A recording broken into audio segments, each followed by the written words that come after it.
रत्नागिरीच्या नवनिर्वाचित नगराध्यक्षा शिल्पा सुर्वे यांनी आपल्या कामाचा शुभारंभ करण्यापूर्वीच जनसेवेचा श्रीगणेशा केलाय। माझे शहर आदर्श व्हावे म्हणून त्यांनी निवडून आल्यानंतर प्रथम जनहिताच्या आवश्यक कामे कोणती आहेत याचा आढावा घेत जोमाने कामाला सुरुवात केली। निवडणूक संपली असून आता केवळ विकासाचे समाजकारण करायचे आहे। पदभार स्वीकारण्याची औपचारिकता पूर्ण होईलच, पण रत्नागिरीकरांचे प्रश्न महत्त्वाचे आहेत। शहराची पाणी समस्या कायमस्वरूपी सोडवणे हे माझे पहिले उद्दिष्ट असेल असा शब्द त्यांनी यावेळेस दिला। नवनिर्वाचित लोकप्रतिनिधी सहसा पदभार स्वीकारल्यानंतर कामाला सुरुवात करतात, मात्र शिल्पा सुर्वे यांनी विजयानंतर लगेचच सक्रिय होत रत्नागिरीच्या समस्या जाणून घेण्यास सुरुवात केली आहे। यावेळी नगरसेवक सौरभ मलुष्टे, पप्पू सुर्वे, नगरसेविका पूजा पवार, दीपक पवार आदी उपस्थित होते। नमस्कार।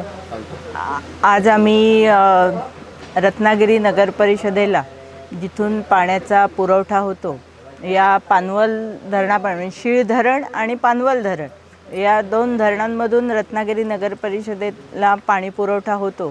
तर मगाशीच आम्ही जलशुद्धीकरण जी टाकी आहे 27 टोपची तिथली सगळी पाहणी केली आणि त्याच्यानंतर पानवल धरणाची इथली पाहणी करण्यासाठी आज आम्ही आलेलो आहोत आणि इथली सगळी पाहणी केली। सन्माननीय पालकमंत्री उदयजी सामंतसाहेब यांनी या धरणामधून जे पाणी रत्नागिरीतील जनतेला जातं ते अतिशय चांगल्या प्रकारे मुबलकप्रमाणे कसं जाईल याचा सगळा अभ्यास करून या धरणाच्या कामासाठी निधी दिलेला आहे आणि ते काम निर्माण ग्रुपतर्फे इथे चालू आहे।